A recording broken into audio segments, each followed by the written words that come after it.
Coucou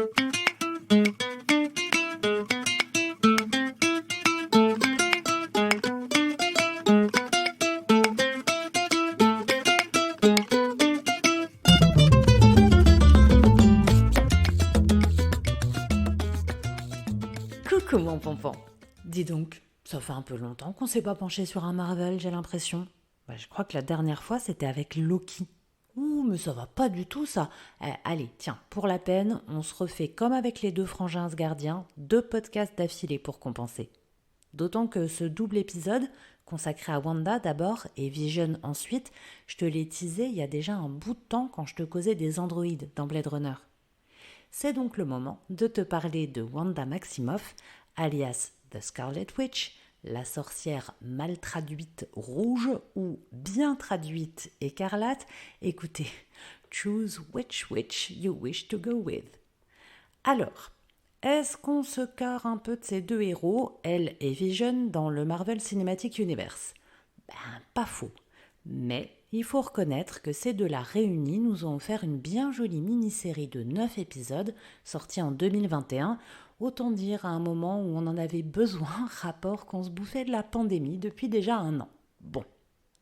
Alors, si tu écoutes régulièrement ce podcast, tu sais que je spoil en tabernacle et sans alerte, notamment parce que j'estime que les sujets que j'aborde sont old enough. Je veux dire, si tu savais pas que Dark Vador c'était le daron Skywalker ou que Daenerys avait dracarisé tout King's Landing, franchement tu fais exprès. Après, il y a d'autres spoils qui sont pas cruciaux. Si t'as pas vu le bazar, ça te dit rien de toute façon, ça t'empêchera pas d'être surpris ou surprise si tu décides de regarder plus tard. Mais aujourd'hui, on aborde du spoil bien plus gênant parce que ça te gâche complètement l'expérience vu que le concept de la série repose dessus. C'est comme raconter The Good Place à quelqu'un qui sait pas. Wink wink à tous les pompons qui savent et aux autres, dépêchez-vous d'aller me rattraper tout ça et attendez bien, laissez le temps à la série de vous choper, vous serez pas déçus. Bref, si tu n'as pas vu WandaVision, et que tu avais envie de le voir, arrête-toi là. N'écoute pas non plus l'épisode suivant et reviens dans ce vaisseau quand tu auras fait tes devoirs. 9 épisodes, franchement, vas-y, c'est pas la mort. Si tu t'en fous d'être spoilé ou que, comme toute personne décente à mes yeux, tu es à jour sur cette série, reste donc. Dernier disclaimer, on va parler gros deuil dans cet épisode. Pas tellement dans le suivant, rassure-toi. Du coup, si en ce moment c'est pas le bon mood pour toi et que ça va te faire chagrin, protège-toi, prends un gros câlin, Yves Consenti only, avant de partir et à la semaine prochaine. Or donc, figure-toi, mon pompon, que Wanda Maximoff, c'est rien d'autre que la fille à Magneto et la sœur de Vif Argent, dis donc. En plus, même s'il y a débat sur ses origines maternelles, on s'accorde plutôt sur Natalia Maximoff, une sorcière tzigane plutôt badass. V'là le pédigré et v'là le mélange. Non seulement c'est une mutante, elle influe sur les champs magnétiques, comme Popo, et peut donc, combustionner des trucs, faire de la tempête, tout ça, mais comme moment, elle maîtrise aussi les champs énergétiques et l'apprentissage de la magie lui a permis d'upgrader considérablement ses pouvoirs, de sorte qu'elle peut créer des illusions, tordre le réel. Après, ça lui demande une concentration de fou et c'est instable comme pas permis, donc des fois ça se retourne carrément contre elle. C'est un peu Dark Phoenix vibe comme intensité de pouvoir pour te donner un ordre d'idée. T'as donc plutôt intérêt à compter la go parmi tes alliés, en résumé. Mais tu l'as compris, avec le daron qu'elle a, elle a passé un bout de temps du côté des vilains avant de rejoindre l'autre bord. Une mutante magicienne au pouvoir chaotique qui vient du Dark Side avec une histoire familiale compliquée, non, franchement, je vois pas ce qui pourrait mal se passer.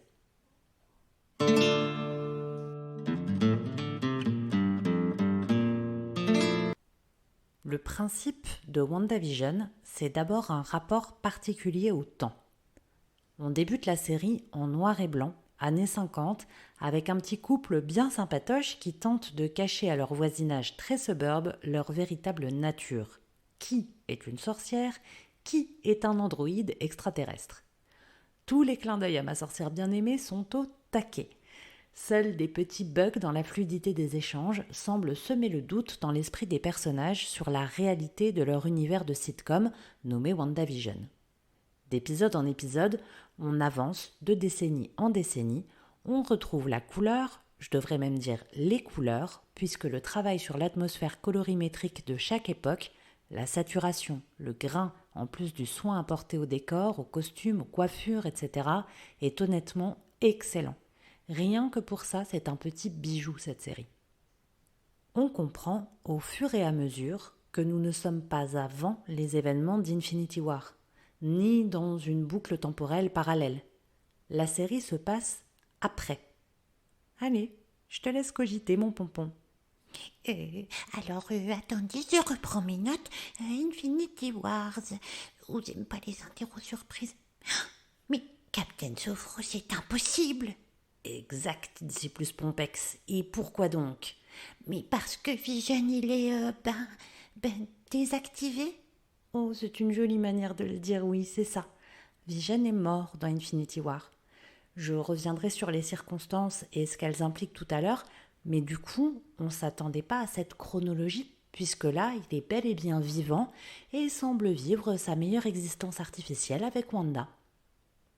Artificielle, c'est le bon mot, puisque c'est Wanda qui crée cette illusion de laquelle on la croyait prisonnière innocente. La série, la présence de Vision, tout est généré par sa magie. Boum, plot twist. Ce qui est assez bien vu, c'est que cela répond parfaitement aux derniers mots de Vision, ou presque, les derniers c'était « je t'aime » puis on a tous chialé comme des bébés. Pour rassurer Wanda sur sa fin imminente, il lui dit « We are out of time ». Note la subtilité. C'est pas « We're running out of time ». On n'a plus le temps, sous-entendu, faut arrêter de tergiverser, c'est maintenant que je dois m'en aller. Il y a un double sens. Nous sommes hors du temps, sous-entendu, TKT bébé, qu'est-ce que le temps face à notre amour?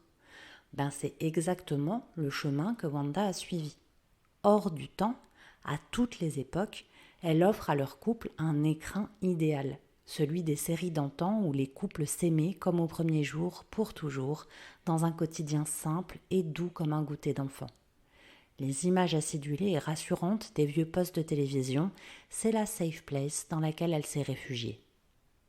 Notez que, vu l'enfance plus que perturbante qu'elle a vécue, elle n'a su que très tard que Magneto n'était pas seulement son mentor, mais son père.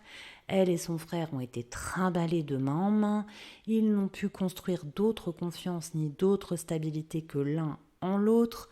Wanda n'a pas de figure parentale digne de ce nom, elle ne connaît pas de modèle de couple. Quoi de plus naturel donc qu'elle ne trouve pour référence dans ses souvenirs que les versions tronquées des postes de télé. Comme ma sorcière bien-aimée, la puissante sorcière écarlate abandonne tout. La gloire de ses victoires, sa place de justicière, ses aventures, le monde pour lequel elle a livré bataille, elle rend les armes, coupe ses ailes, se conforme, s'enferme dans le rôle de la femme au foyer parfaite et aimante. Il n'y a plus que cela qui compte, qui la maintient en vie, peu importe à quel prix. Repasser d'une boucle à l'autre, d'une décennie à la suivante, le film des rêves qu'on lui a volé.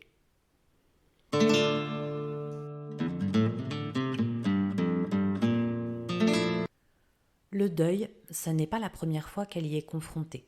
Elle a perdu, pour ainsi dire, tous ceux qu'elle aimait, à commencer par son frère, son unique pilier. Elle a aussi dû composer avec les illusions les plus cruelles. On lui avait donné 2 enfants, qu'elle recréera comme s'ils étaient ceux de Vision et elle dans la série. Des jumeaux, comme elle et son frère.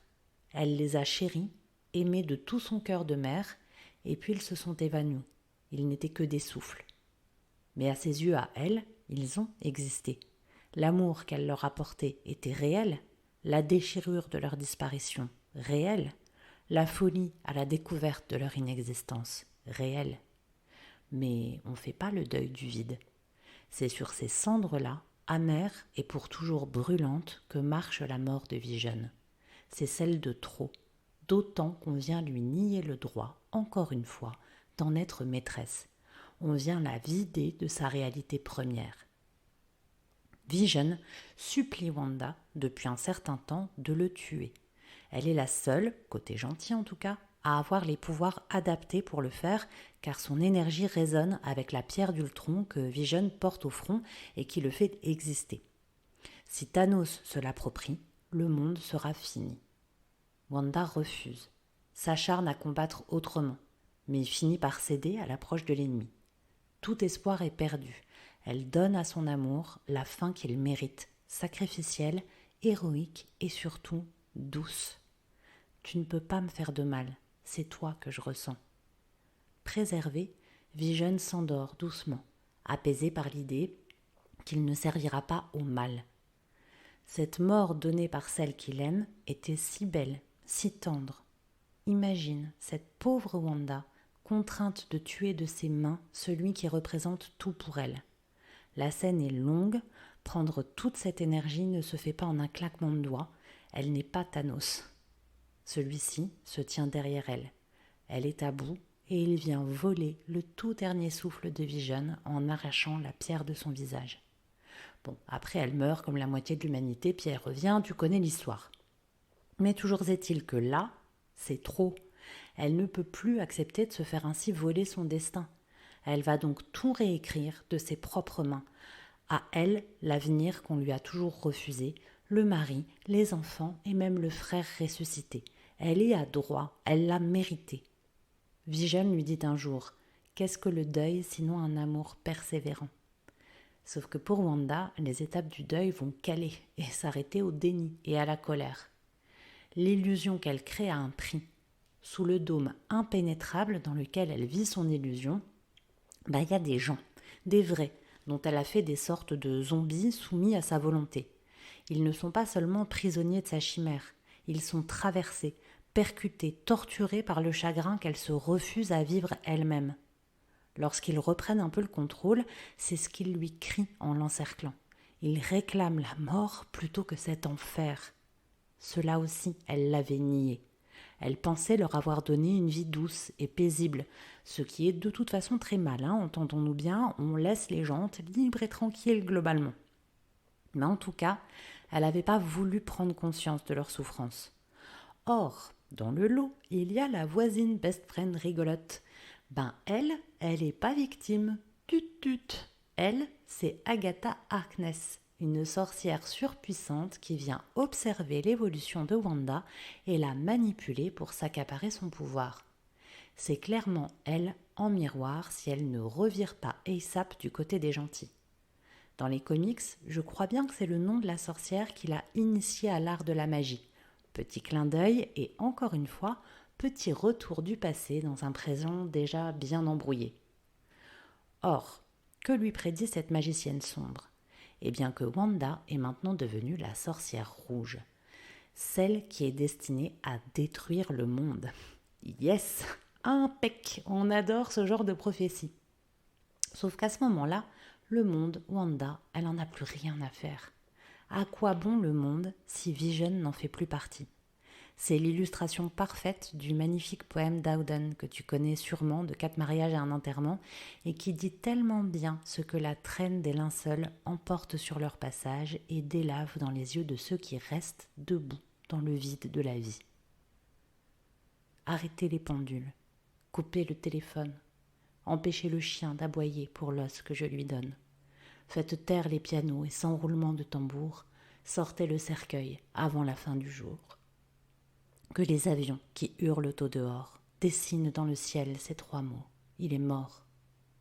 Nouez voile noir aux colonnes des édifices. Gantez de noir les mains des agents de police. Il était mon nord, mon sud, mon est et mon ouest. Ma semaine de travail, mon dimanche de sieste. Mon midi, mon minuit, ma parole, ma chanson. Je croyais que l'amour jamais ne finirait. J'avais tort. Que les étoiles se retirent, qu'on les balaye, démonter la lune et le soleil, vider l'océan et arracher la forêt, car plus rien de bon ne peut advenir désormais. Oh, mais elle est fada celle-là, faut prévenir quand on lit des belles choses comme ça. C'est vrai, Kachi, c'est pas pour rien que j'avais mis un trigger warning en début d'épisode. Ça va toi, mon pompon ? Eh oui, petite poussière dans l'œil, je crois bien. Ah, désolée. Mais des fois, c'est tellement ça que c'est pas la peine de chercher à le dire autrement. Wanda, elle est dans cet état. en colère noire, enfin écarlate.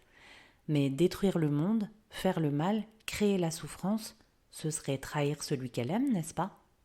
Alors la voici, au bout de sa boucle parfaite, contrainte de revivre une deuxième fois la mort qu'on lui a volée. Et même les morts, puisque sans illusion, pas de frangin et pas de jumeaux. Vision la supplie de le laisser partir. Elle doit donc, encore, observer l'amour de sa vie agoniser sous ses mains. C'est alors seulement, après ces traumatismes revécus, qu'elle pourra s'apaiser et laisser son deuil couler.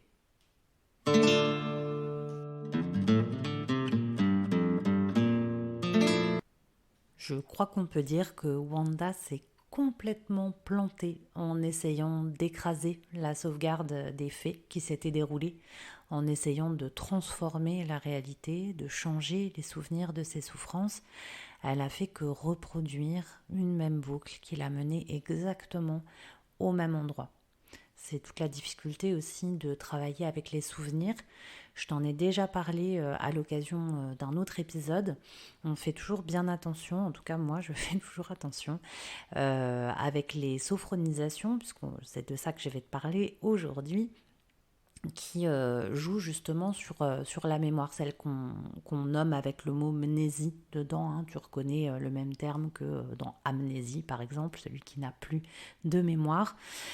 Eh bien, faut toujours être très soigneux et bien les préparer. D'abord, comme je te l'avais dit une première fois, parce que pour certaines personnes, se plonger dans ses souvenirs, c'est pas si simple que ça. C'est pas si facile d'aller distinguer, par exemple, piocher des souvenirs positifs au milieu des autres. Pour beaucoup de gens, tout est teinté, grisé, tout est mélangé. Tout est assez difficile à séparer entre des mauvais souvenirs, voire des traumatismes, et puis des choses plus positives qui se sont forcément passées aussi.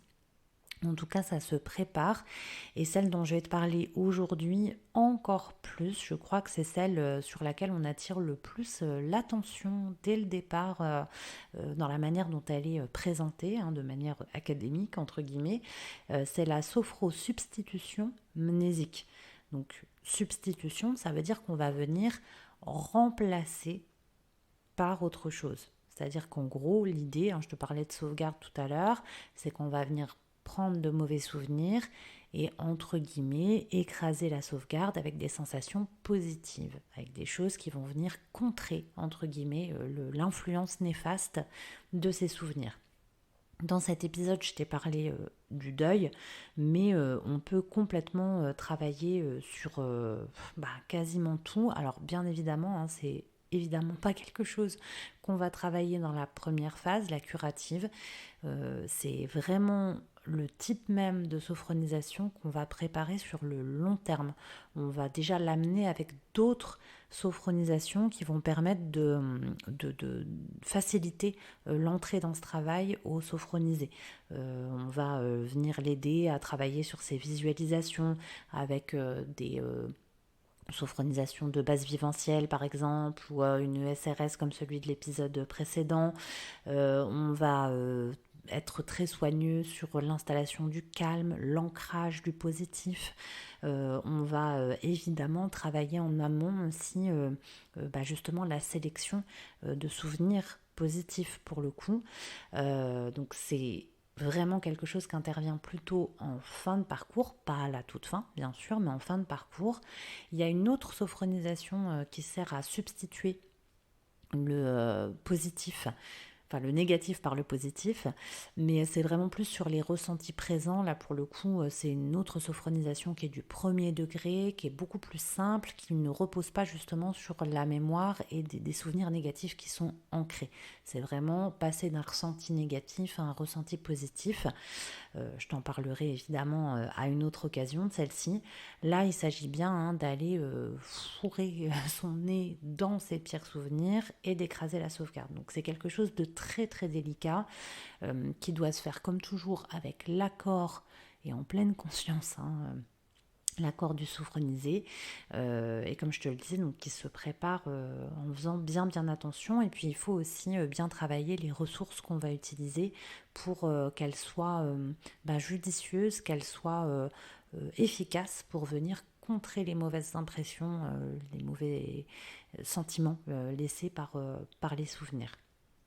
C'est donc bien une sophronisation du 3e degré puisqu'on travaille sur le passé et ça va nous permettre de faire des choses du type accroître la confiance. Alors le terme qu'on va utiliser le plus souvent c'est déprogrammer, ce qui est intéressant puisque c'est ce qu'on pourrait faire aussi avec Vision qui lui est plus que programmable pour le coup, je t'en reparle dans un instant, mais on va du coup pouvoir déprogrammer le doute, déprogrammer les résistances au changement, par exemple, pour travailler sur sa capacité d'adaptabilité. On va pouvoir déprogrammer les situations de lassitude quand on a des problèmes de motivation. On va pouvoir même déprogrammer un souvenir négatif de reconstruction. Quelqu'un qui a déjà travaillé ce type de travail-là et qui du coup est bloqué dans sa reconstruction physique par cette ancienne mauvaise expérience. On peut évidemment travailler sur le sommeil en déprogrammant l'insomnie. On peut, bien sûr, puisque on est au 3e degré, on peut optimiser la mémoire, évidemment, en déprogrammant cette fois-ci un trou de mémoire.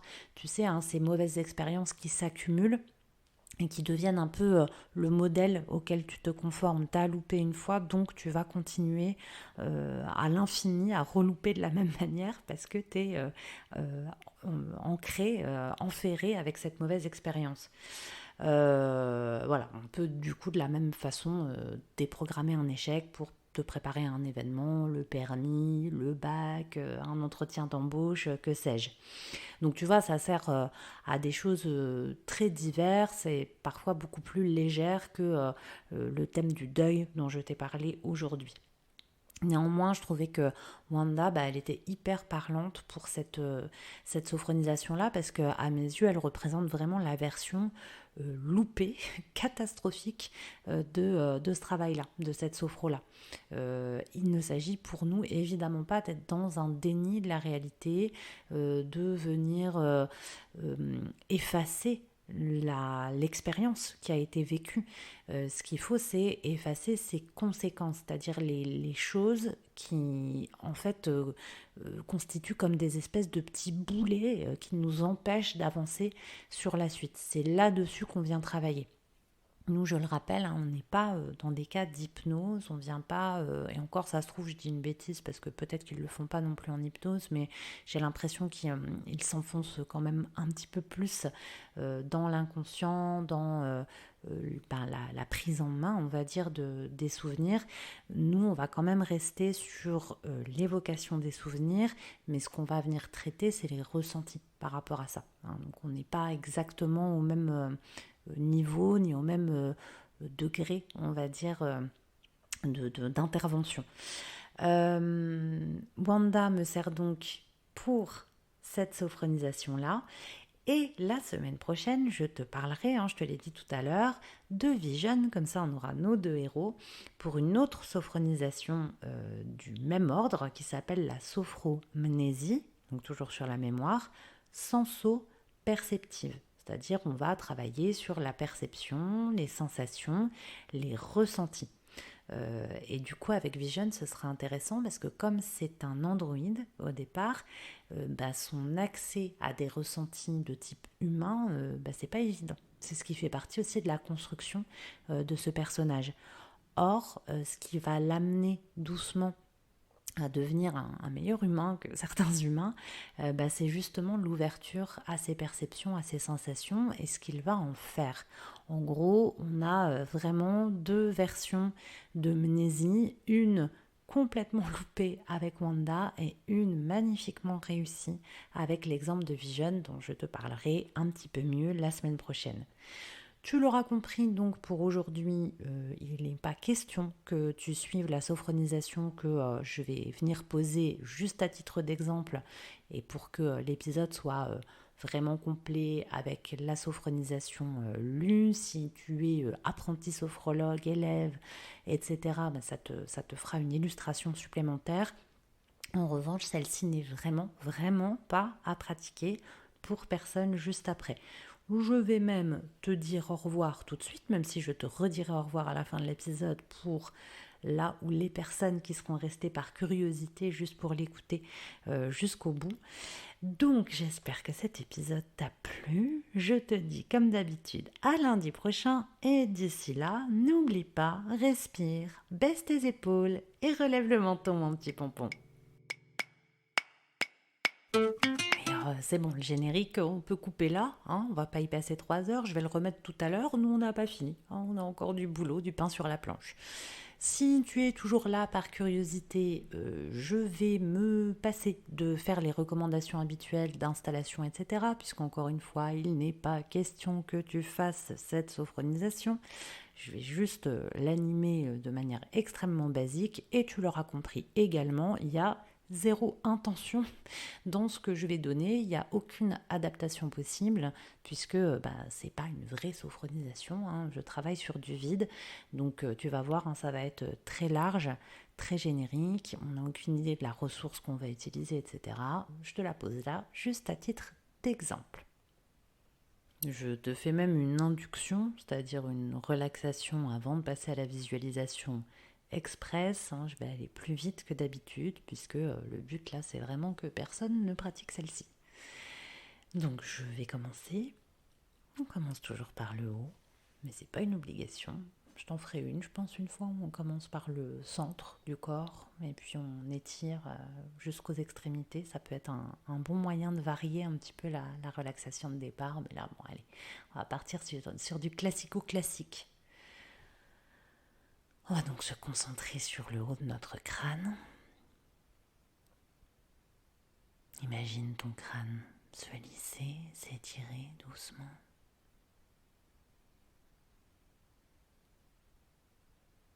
Laisse ton front se détendre. Laisse tes sourcils et tes paupières se rabaisser légèrement.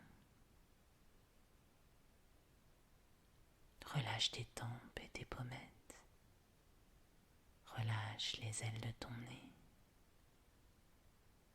Concentre-toi sur l'air frais qui entre dans tes narines et sur l'air chaud qui en ressort à chaque expiration. Amplifie légèrement cette respiration.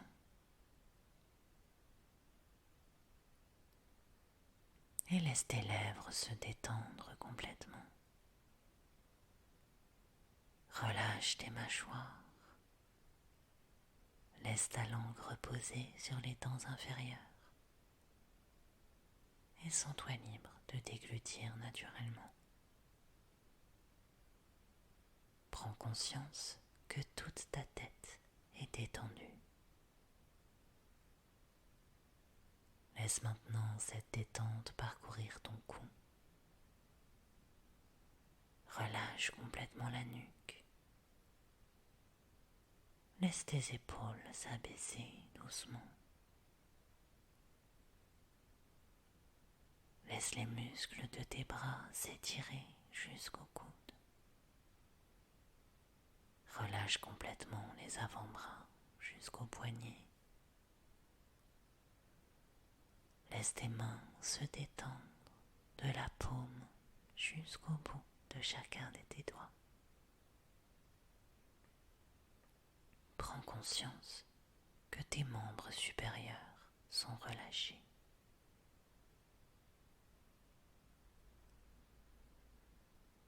Essaye maintenant de créer un peu plus d'espace entre tes omoplates. Laisse ton dos s'arrondir. Sens chaque muscle s'étirer jusqu'au bas du dos. Concentre-toi sur la respiration dans ta cage thoracique. Amplifie légèrement ce souffle régulier, calme. Laisse ce souffle assouplir tes côtes. Laisse ton torse s'abaisser légèrement. Sens ton ventre se dénouer. Relâche ton bassin et tes fessiers.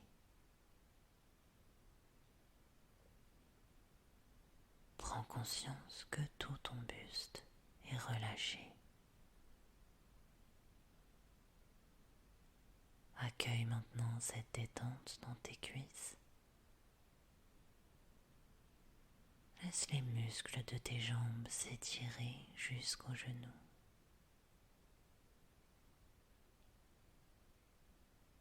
Laisse tes tibias s'étirer, tes mollets s'assouplir. Relâche tes chevilles. Laisse tes pieds se relâcher jusqu'au bout de chaque orteil. Prends conscience que tout le bas de ton corps est relaxé. Prends conscience que tout ton corps est calme et détendu.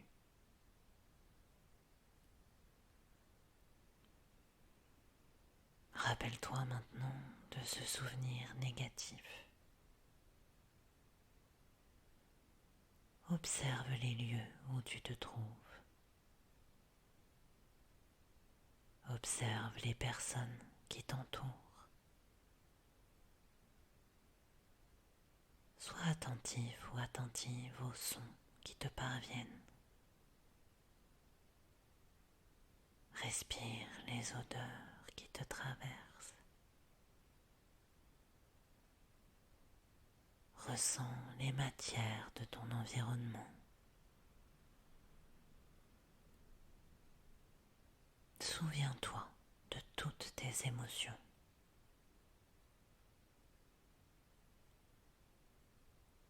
Prends conscience du négatif qui s'en dégage.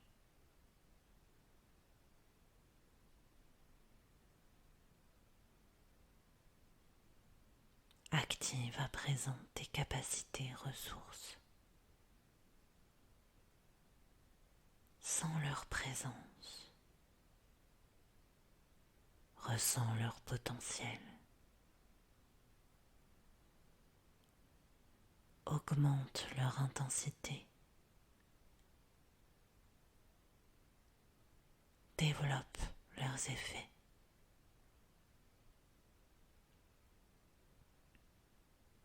Utilise chaque respiration pour renforcer leur action.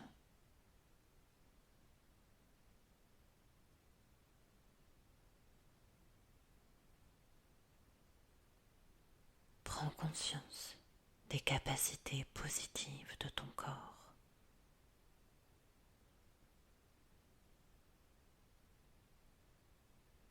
Et remplace maintenant le négatif par le positif apporté par tes capacités. Augmente l'intensité du positif. Augmente sa puissance.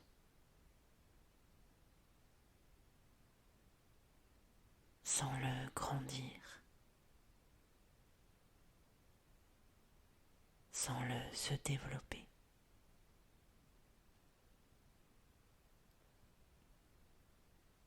Utilise chaque mouvement de ta respiration pour le diffuser dans tout ton corps.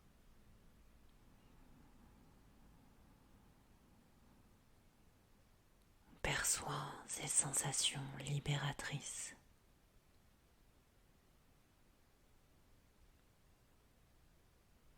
Prends conscience de ton potentiel.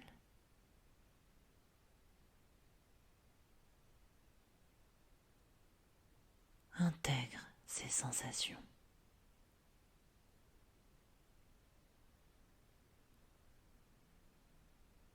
Je te propose à présent de t'imprégner profondément de ces sensations positives. Pour ancrer ces nouvelles perceptions à mon signal et à mon signal seulement, tu prendras une longue inspiration par le nez. Puis tu bloqueras ta respiration et tu penseras très fort à ces perceptions nouvelles, à ces sensations positives. Et tu souffleras doucement par la bouche pour les diffuser partout dans ton corps. C'est à toi. Inspire profondément par le nez. Bloque ta respiration et inscris ces nouvelles perceptions dans ta tête. Et souffle doucement pour les diffuser dans ton corps. Reprends ta respiration naturelle. Ancre ces perceptions agréables en toi. Prends conscience de tes capacités.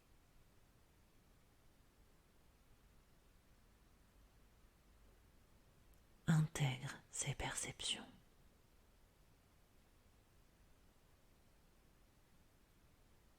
Souviens-toi que ces sensations restent présentes en toi. Pense à les activer dans ton quotidien.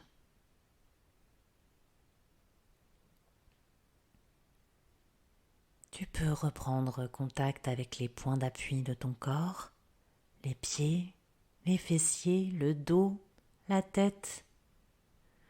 Reprends conscience des bruits qui t'entourent dans la pièce où tu te trouves. Prends une longue inspiration pour te dynamiser et souffle doucement par la bouche. Bouge doucement tes mains, tes pieds, ta nuque, tes épaules. Prends le temps de t'étirer si tu en as besoin. Bâille si tu en as envie. Et si tu es prêt ou prête, tu peux ouvrir les yeux. L'exercice est terminé. S'il en reste un ou une parmi vous qui est arrivé jusque-là, eh bien d'abord merci. Et je te redis à lundi prochain. Et d'ici là, n'oublie pas, respire, baisse tes épaules et relève le menton, mon petit pompon.